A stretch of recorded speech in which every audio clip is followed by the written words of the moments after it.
We are starting the Uddhav Gita, chapter 14. We had completed till verse 23, so we are going to do verse 24 onwards. Last time, what we had done was about devotion. When a spiritual being who is devoted to God, to Krishna, he is supposed to do activities which are conducive towards devotion to Lord. That means he is supposed to sing, he is supposed to a constant regard to sweet tales and hearing them, attachment to the worship, praising the hymns, delighting in the service that is there, worshipping the devotees. All these things are supposed to be a part of the devotional aspect. And all this comes with the help of the Guru. The Guru is the doorway to Krishna, so his involvement in making a devotee out of you is the most important part of devotional service. So when you do the devotional service, you will reach God. So this was the last time's recap. We are doing Uddhav Gita chapter 14 verse 28 onwards, the last message of Sri Krishna. Sri Krishna is telling Uddhava, O Uddhava, by such pious acts, men who have surrendered themselves unto me acquire devotion to me. What other object remains to be achieved by such devotees? Now, always whenever you are doing something, even if you are not doing anything and sitting in one place, there is always an objective to everything in this world. If you are sitting in one place, the objective is to relax, maybe, to attain some kind of a peace. You are joining classes of yoga, meditation, because the thirst is there for happiness. I want to attain peace, I want to attain happiness, I want to attain that eternal bliss kind of a thing. I am just telling you that everything that we do in this world is pointing towards an ultimate destination.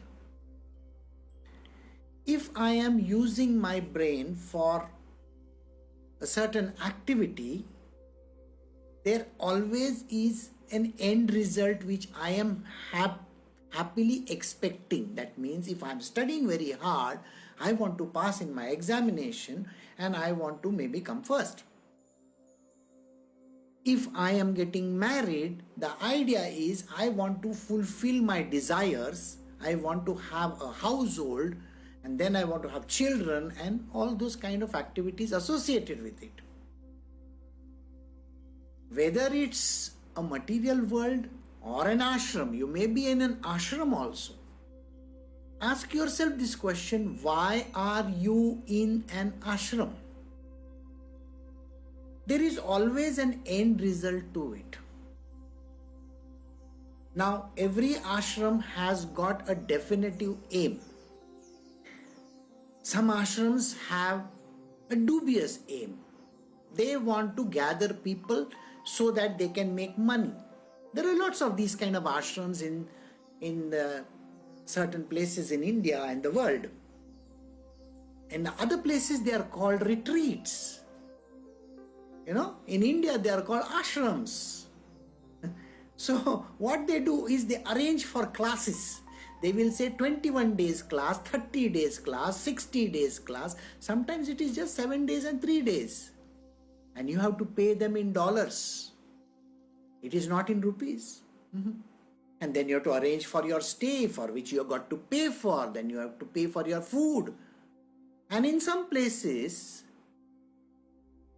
they will say that, okay, you want to come over here and do some kind of a social service. That means we have to do certain kind of social service. It's a kind of an NGO, that's a non-government organization. They are registered also like that. So there is always an aim to it. So we always think in terms of the end point. Think about devotion. Krishna says, what is the aim of a devotee?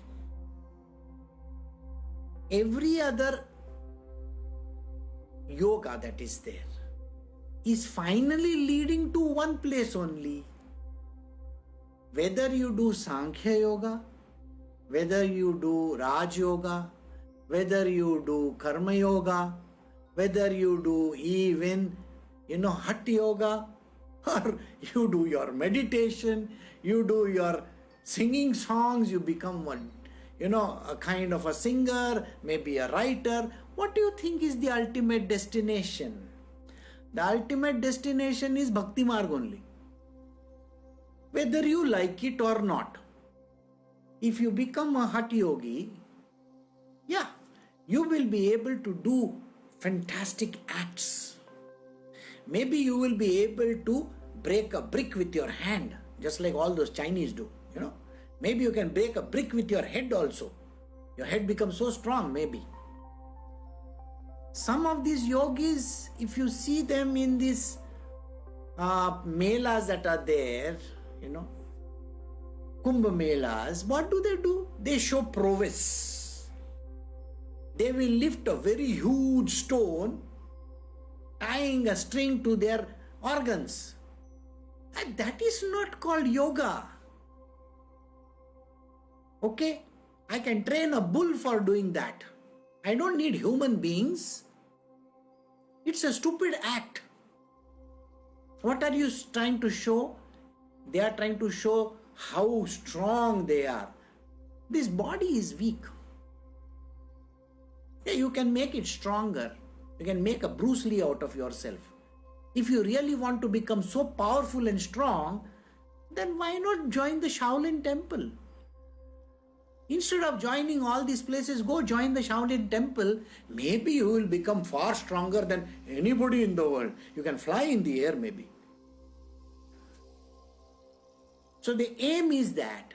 But for all these people, they can get lost by doing these kind of feats. A person who is a karma yogi gets lost by doing his feats. I am doing work. I am doing this. I am not bothered about what I get. You see, even if you do karma yoga, the question is, why are you doing it? The answer is, I want to reach enlightenment. Is it? Or what? And finally, the same person has to turn towards Bhakti Yoga. If you learn all the scriptures and if you keep on doing the meditation part of it, and you feel that, oh, I have joined this particular community, the end goal is only one, Bhakti Marg. You finally have to go all over the world and come to one place itself. This is what Krishna is mentioning over here. The ultimate aim for any human being or any creature on this planet Earth is to attain the divine. End of the day, you are looking for God. So he says, when these pious men who have surrendered themselves unto me, when you surrender yourself unto the Lord, when everybody surrenders to Sri Krishna, Father in heaven, whatever you want to call him, it doesn't matter. You can call him by any name or you may not call him by any name. It doesn't really matter. So when you surrender to the final authority, whom we call as capital G-O-D, surrendering, you give up literally. Sorry, I was doing Hatha Yoga, and I realized that Hatha Yoga is only giving me a good body. But if I don't do it for 10 days, my Hatha Yoga becomes Fat Yoga. Okay? It doesn't last also. And I become tired like this. You see, my body starts to sag. Okay? I get pain in my chest, you know. Why? Because you stop doing. You have to know this. The moment you stop activity with your muscles, at that particular juncture where the muscles are joining the bones and other places, there is an accumulation of a particular kind which makes you feel totally tired out. Ask any athletes. You see, an athlete will put for 100 meters, he will keep on running. And for the next 1 month, if he doesn't do anything, that same body which he used for the purpose of maybe winning a gold medal becomes completely defunct. In the same way, those people who do the, pumping of iron, they call it, I'm lifting weights. In the last 4 months, no gymnasium. So they are turning to yoga. What is the use of doing yoga? Because after a few months, you will forget yoga and then you will become bhoga. Alright? And nowadays, bhoga is quite a good thing, We have Zomato, Swiggy and all those people, they come and deliver big fat food to your house and everybody is getting fatter and fatter and fatter. No activity, see? The end goal for even any kind of a yogi is Bhakti Marg only. And this is written in the Bhagavatam, in the Uddhav Gita, which is in the Bhagavatam. If you think this is not an ultimate thing, then there is something like a mistake that you are doing. This is the ultimate. They have to surrender unto me. You have to finally give up all that ego that you have and say, Krishna, I am coming at your feet. I have seen that all kinds of yoga don't give me anything. Alright? I lose my sense over there. I don't get anything from any other path which I have chosen. So you can go and choose whichever path you like. It is going to give you 0 results at the end of the day. Because you still have to meet the boss. And the boss is the most important person, isn't it? So coming to Krishna is the ultimate. That is what he says. When you do all these kind of acts, you can surrender to me. And when you surrender to me and acquire devotion to me, when you become single-pointedly devoted to me, that means you don't have any other girlfriend in your life. I should have said boyfriend also, okay? Which means simply, oh, I am studying scriptures, Is it?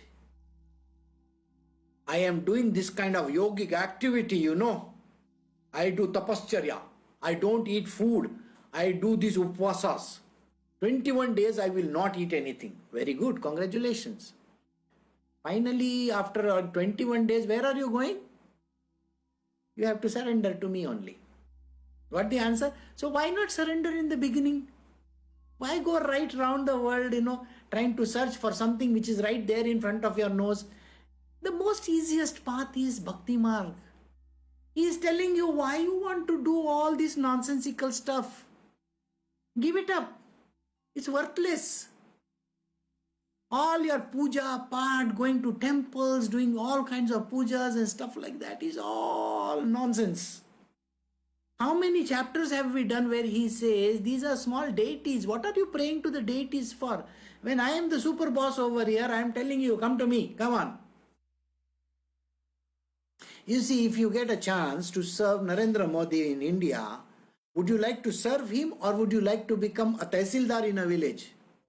You please decide for yourself. Think about it. You are getting a chance to be with Mr. Donald Trump or Mr. Putin, okay, or Xi Jinping. Or would you like to be lost in some village as some village administrator? Which one would you prefer? I am sure everybody will say, I would rather travel with Donald Trump. Isn't it? The idea is the higher you are to the bosses, naturally the benefits are much more. Common sense will tell you that it is better to be with the CEO rather than be a small fry in a company. Isn't it? That is the idea. So here also he is saying the same thing. Better be with the CEO. Now why you want to go with all the middlemen? If you have some relationship with the middlemen, you are not going anywhere at all. When you have the direct ears of the boss, they understand one thing. You can pick up your phone and call up the boss directly and say, CEO sir, you know what? Or if I can directly call up Narendra Modi sir and say, Sir ji, mere yahan par problem hai. Okay, your problem will get solved. You see, the idea is that. So the simplicity of it all is, Krishna says, when you are directly in relation with me, when I am the one you are directly talking to, none of these cronies in between, why are you bothered about it? And this is written in the scriptures. I am not telling you from anywhere else.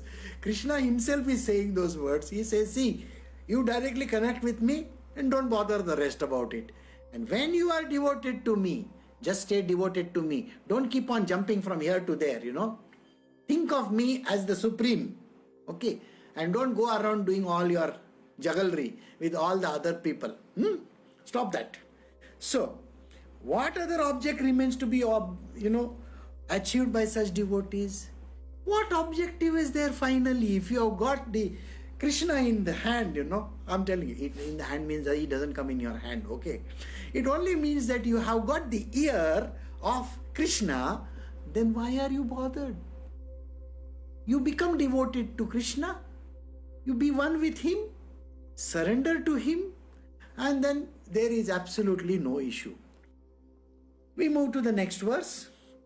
Uddhav Gita chapter 14 verse 25, when the mind pacified and enriched with sattva is surrendered unto me who am the Atma, the devotee attains to religion, knowledge, dispassion and extraordinary powers. The last word is so interesting to hear. You get extraordinary powers. You see, you can go around the whole country and say, I am with the boss, super boss. Yes, boss, yes, boss, yes, boss. Even the local authorities will bow down to you. You got what I am saying? Just think, you are with the superstar. All right, whoever. I don't know who the superstar is. And you say, Krishna has told me to just look after all those things over here. Is there anybody in this world who will say, no, you are not allowed, you should have got one letter and things like that? Nobody. It's the super boss who is just talking. All right? When you come with the authority of the super boss, even the gods will say, yes, sir, yes. Tell me, what am I supposed to do? No, Krishna has said, you are supposed to give me 20,000 cows. Indent was not raised, na? No, Krishna, no indent required. Direct transfer, 20,000 cows in your name. Got the answer? It is like that. It is so simple. All right. When you have this kind of a thing, these are the superpowers you get. Then you can be a part of the coterie, isn't it? Okay, the gang. So when the mind, now how do we achieve this? The achievement is important. You just can't go into the inner circle of Krishna just like that. No. There is a separate entry. He is going to do your interview in the first place. When the mind pacified and enriched with sattva, you got to be sattvic. Sattva is the ultimate. If you have a little of tamas, like if you, I'm so lazy, I don't feel like getting up. You really believe Krishna is going to take you in his team? No. You got to get up in time. You got to do your stuff in time. Because if Krishna is the super boss, doesn't he want his own army, his coterie up to the mark? Yes. Because you see, I just imagine Krishna is sitting and there are about 20 people right around him. And he says, I need a glass of water. All these 20 people have to run and get a glass of water. Can you imagine that kind of a scene? I'm just joking, but just think about it. The idea is you have to be up and running. You can't be lazy. So Sattva Guna has to be achieved. You should have achieved the Sattva Guna, the ultimate destination. You should be the epitome of goodness. Your heart has to be open to everybody. You should be loving, caring for the whole universe. You should not have any enemies. You should not have any Shadripusis. You see, all those negative characteristics like anger, lust, greed and all, they should be out of the system. Because once you have surrendered to Krishna, there is no such thing as lust and greed and all those things. So somebody asked me a question. You see, when did Krishna get married to these, 16,108 wives? So I told him, when he was in Mathura. How is that possible? How did he get married to so many? He said, you see, when he transferred all the property to Dwarka, how big a Dwarka he had to create? So many palaces over there. 16,000 palaces? I mean, just imagine. If you have a 4-bedroom house also, you have a pain. Because how do you clean them? You need to have one servant and then another servant to supervise that servant, and then your own boss, your own husband maybe, you go and supervise them, okay? Because see, I am going to be all tired. And then you will have one cook, and then the cook supervisor also will be there. One gardener and gardener supervisor also will be there. See, even if you have a 4 BHK, that is 4 bedroom, you need to have a coterie of people around you to serve you, right? So think about it. If he had 16,000 wives, 16,108, okay, let me not remove that 108, they will get angry with me. So it's so many. Imagine the number of children. Imagine the number of servants. Imagine the number of soldiers and people and farmers, because how much food they will eat. Okay, just think about it. And cosmetics, my God, they must be having a cosmetic company over there. Think, if I have to think about all these things, I get tired thinking. So that means he was there in Mathura, and from there he must have got married and gone over there. The idea is simply like this, that 16,108 are not wives the way you look at it. It is a part of the Sattva Guna, the way in which you can curb these kind of things. Some of them could be a tendency, even the stupidest tendency. Okay? It could be a stupid tendency of digging your teeth. You must have seen people, wherever they go, they are doing something like that. Or, what is this? So, it's a tendency. I don't know whether you have seen me. By the time the evening comes, I am doing like this to my hair, because I am putting myself to sleep. That is the way of putting myself to sleep. So I don't know. By the time I am fast asleep. The idea, I'm just joking. Think about it. These are tendencies. They have to be housed. They have to be catered to. The catering of this is very important. If I have a tendency to wear good clothes, white color clothes, then just imagine, I love white clothes. Let us say somebody does that. Do you know just what do you mean by the white clothes? I want you to think carefully. 1, it requires a good detergent. 2, it requires a whitener. 3, it requires a flow of water. 4, it requires sun.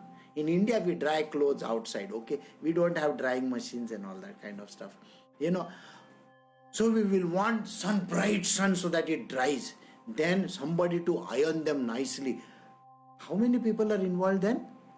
Somebody to wash them is one.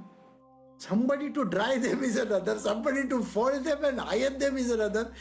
So you see, the funny part was when I was born a small baby. Okay, and I didn't buy this body. I mean, okay, it's not that I was born like a big person. So when I was born like a small baby, I had four people to look after me. I'm not joking. Four people, two people to give me bath. You can imagine I must have been really naughty, isn't it? Even if 1 month old, I must have really kicked those people somewhere or the other. So maybe one person to hold me tight. So there were four people, and even on top of that, one day they put me on the bed. They thought I was fast asleep. I wanted to see the world, so I rolled down and fell on the ground. This is a true story. Okay, so those poor people, they got a big firing from the boss. He fell down from the bed and you were not there. So it was very funny then. But the idea is this: you require four people to look after one person. Okay, you go and ask all those superstars, all those singers, all the thin singers are there. You can go and ask them, how many people do you have in your group? They will say 50. 50 to look after you? Yeah. So it's like that. So imagine Krishna's world. You know why I'm telling you this? It's because you have to understand the activities of Krishna. The activities of Krishna, when you surrender to him, his activities are fabulous. Fabulous is not the word I can tell you. You see, the simplest aspect of decorating him is so beautiful. Those who have visited my ashram over here, have you seen the eyes of Krishna? The image which we have brought from Rajasthan? You see, look at the beautiful eyes that are there. Do you think an ordinary person can draw those eyes? I'm sorry. They can't be done. So just imagine. You see, when a woman does those eyebrows, you require one person to do the eyebrows, no? Have you seen Krishna? Okay, so definitely there must be somebody to do his eyebrows also. Maybe somebody to put the coal in his eyes. You got the answer or no? These are simple activities. I'm just giving an understanding to you. It doesn't mean that is how it is. Just to make the face look pretty. For a woman, how many activities does she do? Facial, massage, all those things. How much foundation? I don't know whether it is called foundation now or I don't know. Something else. So, got the answer? Just think. You go and pamper yourself. What does it mean? Just to do the head over here. Oh my God, the activities. And now you dream of Krishna. Just dream of his one part of his body. Can you imagine the amount of things that need to be done? Here, what I am teaching you is just a simple action to serve the Father in heaven. The simplest action that you do to serve the Father in heaven has to be so intricately and diligently executed. Think. It has to be so beautifully done. That means even if there is, now let us say if we have to cut a badam, okay, an almond, how do you cut it? How do you peel it? How do you do it? Ganesh Chaturthi is going to come. You can't have sloppy modaks, no? Modaks which Ganesha loves. You got to have the perfect modak shape. Isn't it true? When you want to give a ring to your girlfriend, don't you want it to be perfect? Now think, that person is Krishna. How perfect a thing you should be offering him. That is the beauty of devotion. Devotion means to be the perfection yourself, to serve the Lord. Think like that. You got to be so perfect in doing whatever that you are doing so that you can surrender to Him and be of service unto Him. So when your mind is not involved in other nonsensical acts and it is pacified and enriched with sattva, you are the goodness personified and it is surrendered to me. Who is me? Krishna says, I am that Atma inside of you. The soul inside every human being is the Father in heaven, is Krishna Himself. The essence of the Lord is in everyone. The devotee attains to religion. Now when I say religion, it means the way of reaching God. Not an ordinary way, by the way.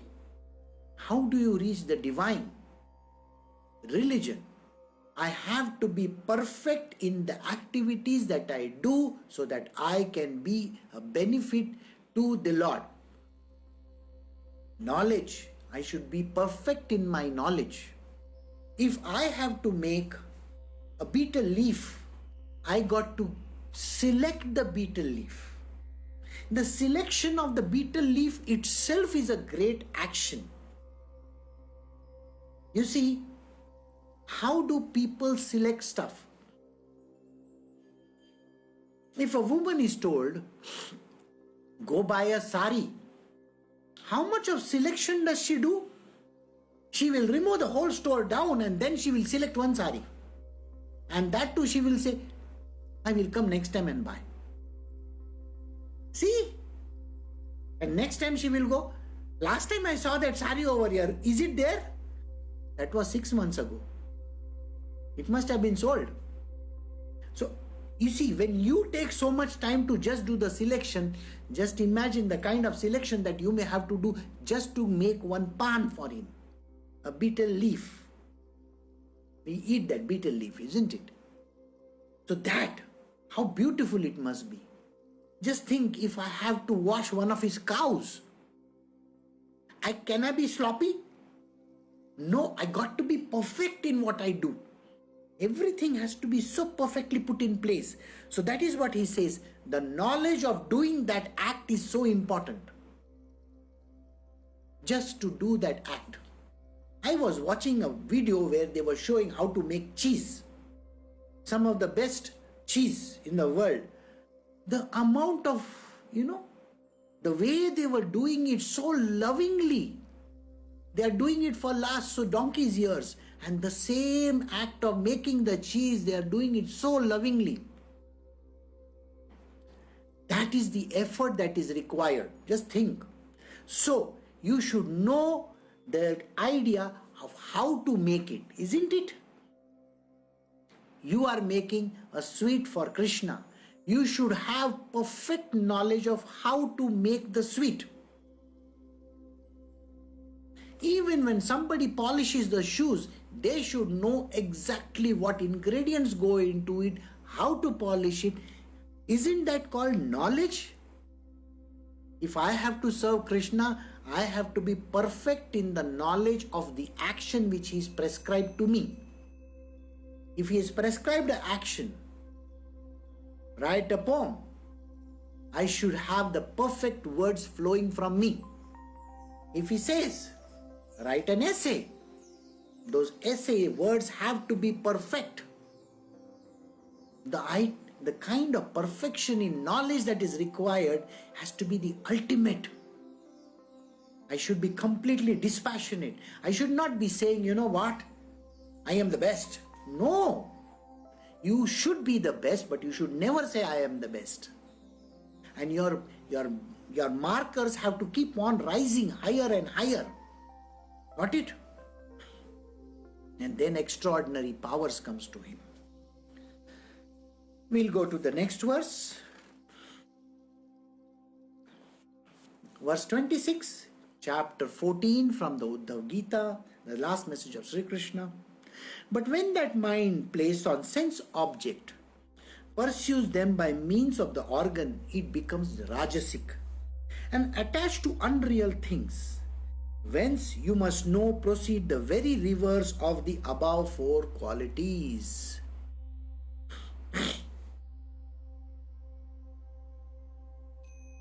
All right. Now, we were just now talking about the mind which is completely surrendered to the Lord. It is completely on the path of sattva. Krishna is now saying, what happens when you give in to rajas, or for that matter tamas? There is a very big problem. You can never remain a devotee of Krishna after that ever. Rajas, it puts you in action, but it makes you an ahankari, an egotist to the core. But when that mind, placed on sense object, pursues them by means of the organs, it becomes rajasic. Those people who pursue their ultimate goal, whatever the goal might be in their personal life, let us say they want to become a great author, and they say, I want to win the Booker Prize. That is why I am writing. I want to win the Nobel Prize. They are aiming for a certain rajasic stuff. They are not saying I want to please Krishna. They are aiming for something different.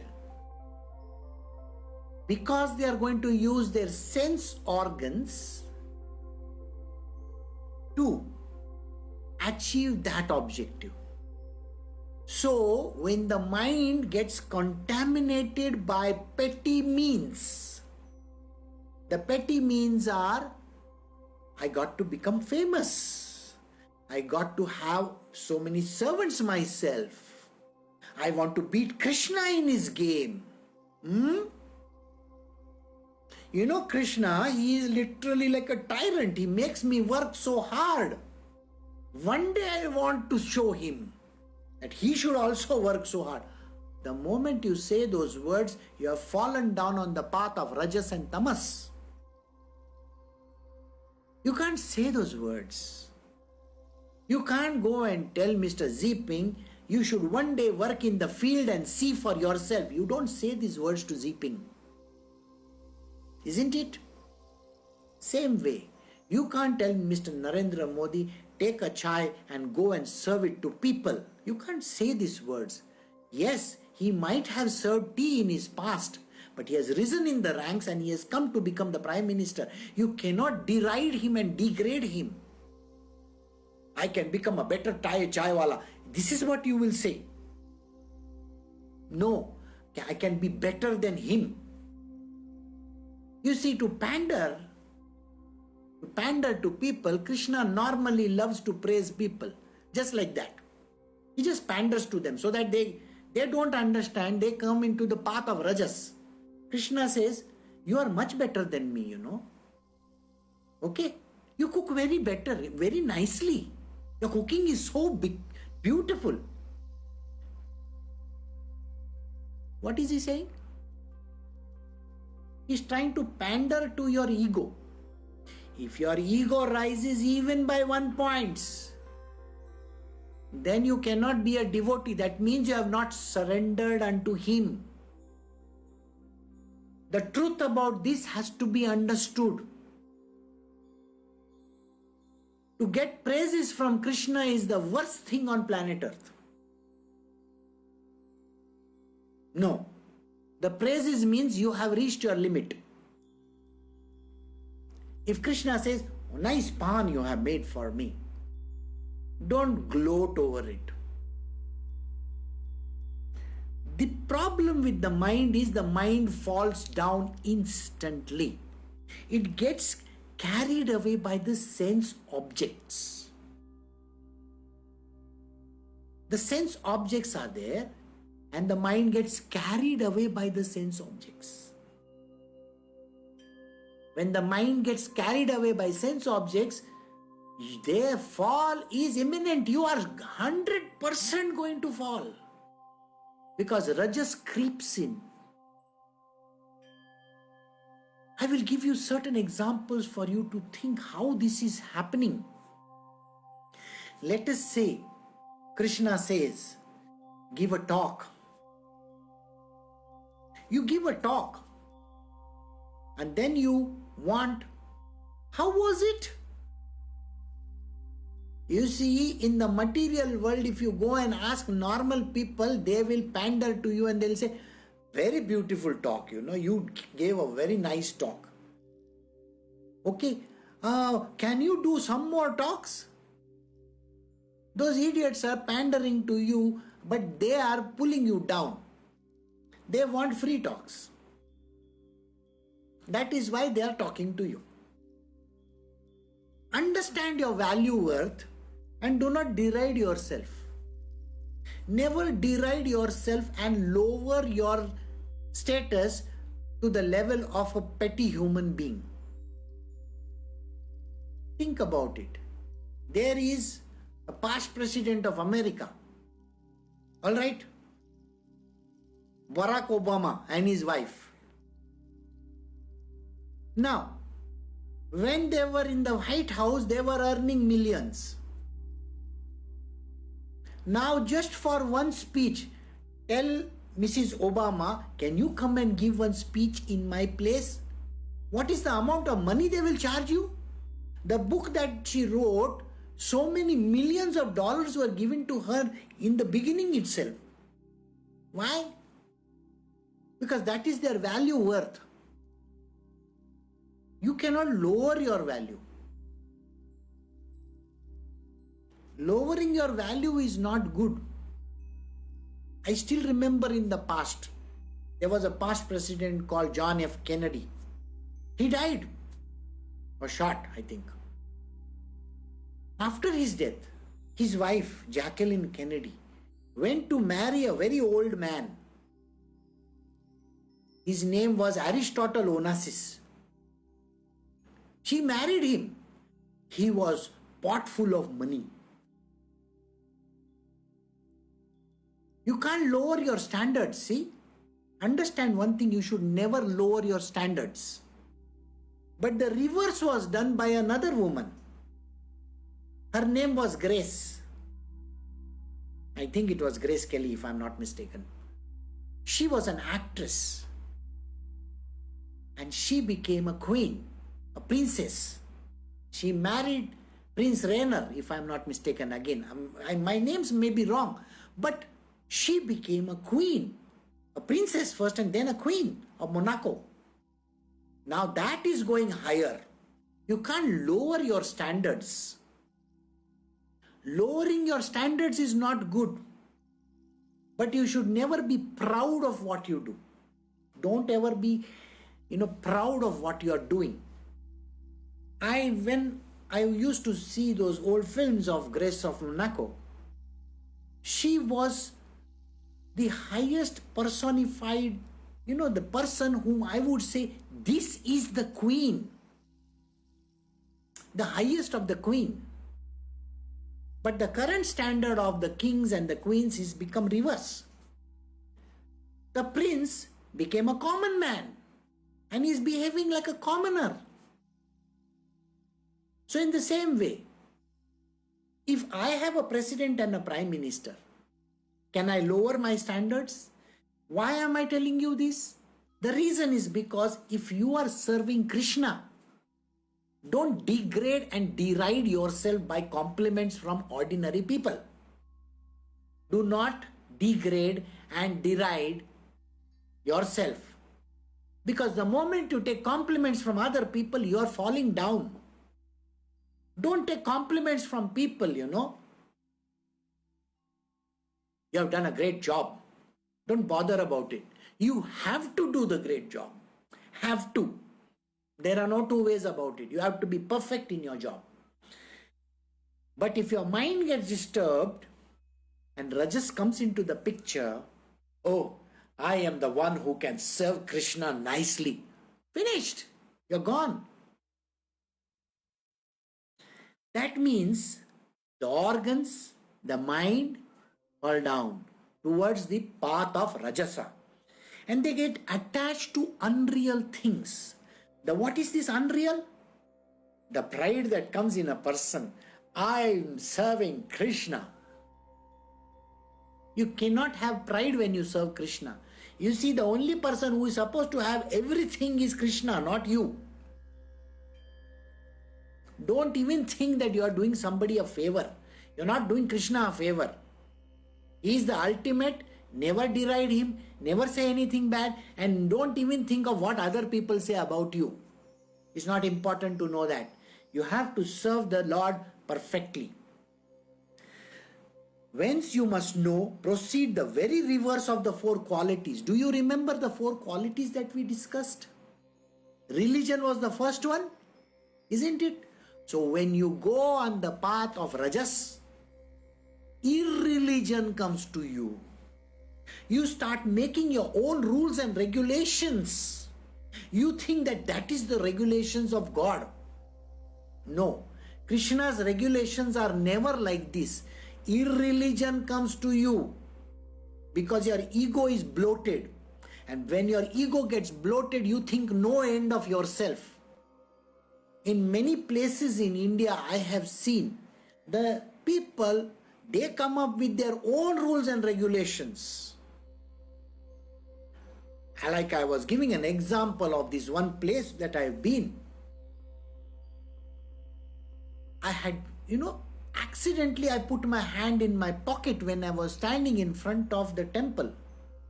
Don't put your hand in your pocket. I said, I'm very sorry, sir. That is disrespecting the God over here. Oh, if I put my hand in my pocket, I'm disrespecting God. I didn't know that. That is called arrogance. Who has brought this rule? God told you? That is the rule? No. When you are standing in front of the Samadhi, there has to be perfect pin drop silence. Okay? The tomb of the martyred, it's like that. Sir, they are not martyred. They are alive in that tomb. They stand sitting over there actually. They want loving talk in front of the tomb. You speak lovingly in front of them. You should say, in case if you are standing in front of Sai Baba's Samadhi, you have to say, Baba, how are you? I really would love to see you now, if it is possible. You are going to talk to Baba as if he is there. Sai Baba I am talking about. Isn't it? You can't have pin drop silence over there. What do you mean by pin drop silence? That is the arrogance of the people who run the organization. They think having pin drop silence means perfection. A person is allowed to speak. A person has the right to speak to the Lord. They have a right to do their mistakes. They are allowed to do their mistakes. The job of the Lord is to kick their asses. The understanding has to be perfect. Rajasic Guna brings this kind of irreligion into the picture. So these kind of rules and regulations come. And where I was offered an orange candy, said the Baba used to eat orange candy, is it? No. He used to have Shira. Give Shira as a prasad. That is perfect. What orange candy are you giving me? If I am doing a puja in the house, I can't have some kind of a funny rice being made. No, that is not a done thing. I don't think Krishna ever enjoyed puliogare. Krishna used to stay in Vrindavan. Do you think he loved all those khatta items? No puliogare. Puliogare is only Tamil Nadu or whichever other place that is there in South India. You can offer your God over there that. There are specifications which Krishna himself would have said. Milk products, of course. It's connected to those things. Suji, yes, very much correct. Rice, the grains that are there. No, for Krishna I am going to make jawar bajra bhakri. Oh, is it? You don't give these kind of things. That is not the right way. That is the Rajasa that comes into the picture. I want Krishna to be healthy, so I will give him Jawar ka Bhakri. Or he knows how to run around trees also. He is quite hale and hearty that way. So coming back to the point, irreligion seeps in. And then the next one, instead of knowledge comes ignorance. Ignorance seeps in. The Rajasic guna of a person makes a person ignorant. They do not know the right and the wrong. They do all the wrong actions and they think that it is a right action. No. Please understand in this. In this verse, Krishna is telling he is not going to interfere in anything. If somebody wants to go to the gutters, somebody wants to fall down in Rajasa, Krishna actually encourages them. He says, please go ahead and do what you want. The reason why he does it is for a very simple understanding. He says that person doesn't understand that you have to be on the path of sattva. You can't be on the path of rajas. You have to transcend sattva to reach me. Sattva means goodness. The speech has to be sweet. If the speech is bitter, or if it is anger based, then it is on the path of rajas. And the first thing that comes to you is called irreligion. The second thing that comes to you is called ignorance. The person feels they are knowledgeable, but they actually become ignorant. They do not understand the good and the bad. They think what they are doing is good. Those who are on the path of Rajasa, sorry, irreligion is going to come in, ignorance is going to come in. Then the third thing is called attachment to things. What are the attachments? The attachments are many kind. First is the attachment to the body comes into the picture. The body's attachments are so fantastic you can never ever imagine them.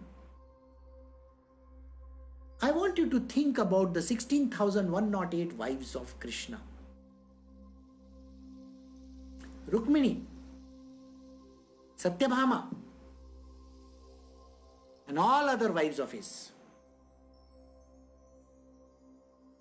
Do they get entry into Goloka? I want you to ask this question yourself.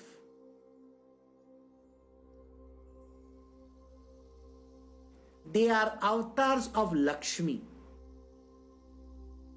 The Ashtalakshmis are born there. Lakshmi has no entry into the Golok Vrindavan. No Lakshmi is ever allowed to enter Goloka because Lakshmi is in the Sattva Guna. It's still a Guna. She still has to handle money. It is only with love and devotion when you leave your arrogance and ego outside. Mirabai never did any fancy clothing for herself. Whatever clothing that she had, she used it. Those who believe in the truth about the gopis, they should visit this place called Vrindavan here on planet Earth. And you should see these women over there. They have one pair of clothing. One. They are constantly chanting the name of Krishna.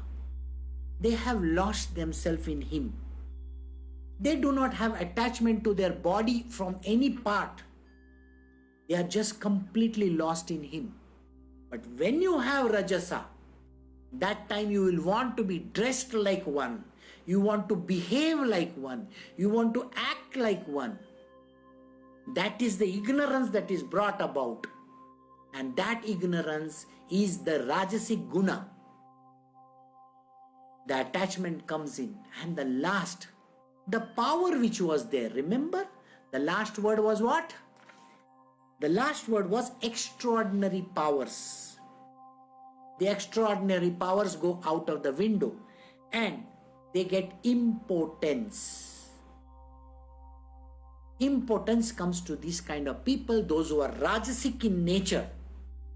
Rajas brings impotence to everybody. They will not be allowed to even exercise any power of theirs. Have you heard of any of the wives of Krishna exercising any powers? I want you to think. Have you ever heard of Rukmini doing anything? No. Satyabhama? No. None of his wives could. But think of Radha. She could shake the whole world. That is the power that she had. If you are on the path of Rajasa, these four qualities go out of the window. Then you get negative qualities. The first negative quality is irreligion. Second negative quality that comes about is called ignorance comes to you. You may not even know that you are ignorant. You see, the highly educated people in this world think they are educated. They have knowledge. In the spiritual world, they are called ignorant people. Got the understanding? They get filled with ignorance. So these people who are full of Rajasa become ignorant. The third is they get attached to petty things. Attachment comes in. They do not understand that they have attachments.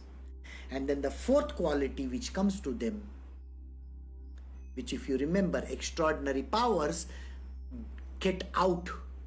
And what comes to them is called impotency. They become impotent. That means they can, if you think that Satyabhama could curse any person in this world, I am sorry, she can't do that. She cannot say any bad word, and that bad word, or even if she says, this will happen to you, it is never going to happen. Because a person who is full of Rajas can never achieve Krishna at all. They can only be on the spiritual, they can never be on the spiritual plane, they will only be on the material plane. And material plane means this world. Manifest domain in the powers of Maya. This is the truth. So we have come to the end of verse number 26. There is one more verse left over there which I will do tomorrow. And then we are going to do a whole load of questions about how to live in this world. The yamas and the niyamas of Krishna. Please do not mix them with the yamas and the niyamas which are mentioned in other scriptures. You see, when people do, those who do yoga, okay, they think that those yogas of Patanjali and all are the same as Krishna. No. The yamas and niyamas of Krishna, which is there in the Bhagavatam, the Uddhav Gita, the Bhagavad Gita, are quite different than Patanjali's. Patanjali's is for people, those who are interested in their body. Here we are talking about how to reach Krishna. So those will be discussed tomorrow. So I will take your leave. You have a great day ahead today, and bye.